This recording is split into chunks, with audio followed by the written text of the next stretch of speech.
Sanjay Lazar is also on the telecast with me. He's an aviation expert. Sanjay, let's hear it from you with regards to this alarming number of pilots testing positive in the preliminary reports that have been released. Again, my question was to Captain Randhama. I'm going to ask you the same. Is this too soon or rather rash for the airline to release the preliminary test results of the pilots, or should it have waited for the second test, confirmatory test results to be out before making these declarations and announcements? Good evening, Megha. Thank you for having me on your show, and good evening to you fellow panelists and the guests of your TV. To my knowledge, I'm not really certain if Air India has released this information because, communicating with Air India, I understand that they are still talking of this as a non-negative and they will only act on it when it goes for the second test and the confirmatory result is out. I think this is more of a media breaking news rather than the airline letting out it. But yes, you're right. Two pilots out of 300 is a large number. I do agree with Captain Randhawa. The more you test, you see, the DGCA only says 10%. And the other airlines, the biggest airline is still not doing this. Air India has actually gone out on a limb to try and clear its name after the Phuket incident and said 100% testing for all pilots. Okay, I do believe the DGCA should also consider what it was talking about 4 years ago when it started this, which is pre-flight testing norms should be in place. They've also, let me also make this point that these are not the first 3 non-negative test results that Air India has ever had. Okay, I just want to make that clear. There have been previous cases of non-negatives in the past, which in confirmatory testing have proven not correct and therefore have been cast aside.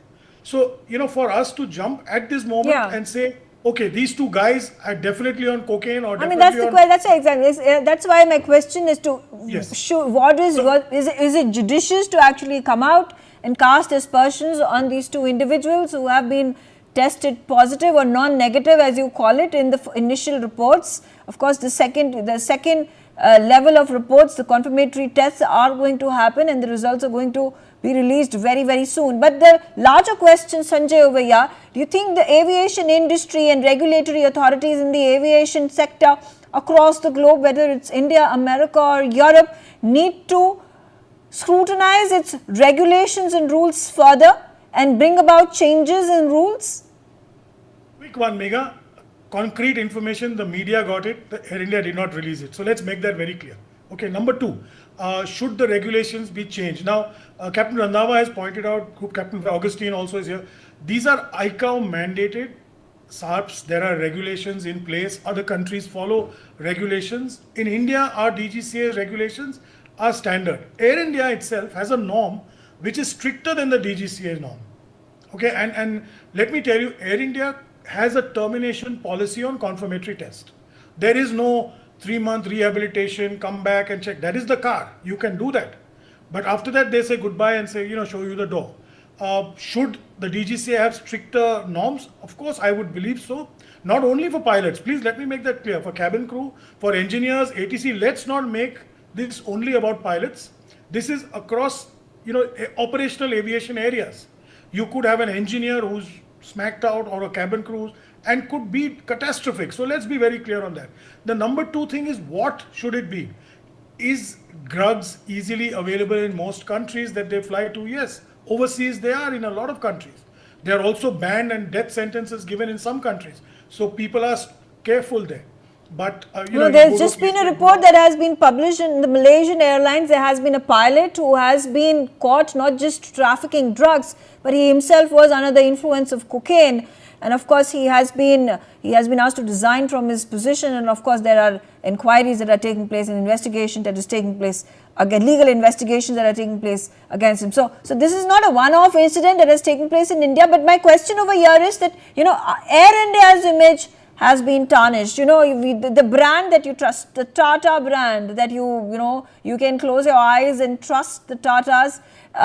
Do you think somewhere the flyers are going to, second guess themselves when buying an Air India flight? Well, I definitely think it has impacted the brand. You're right, Megha. It has impacted the brand. But the Tatas are a name of trust and a brand of trust. This step that they've taken is unprecedented. Let's understand what it means to test 6,000 pilots. It's not a joke.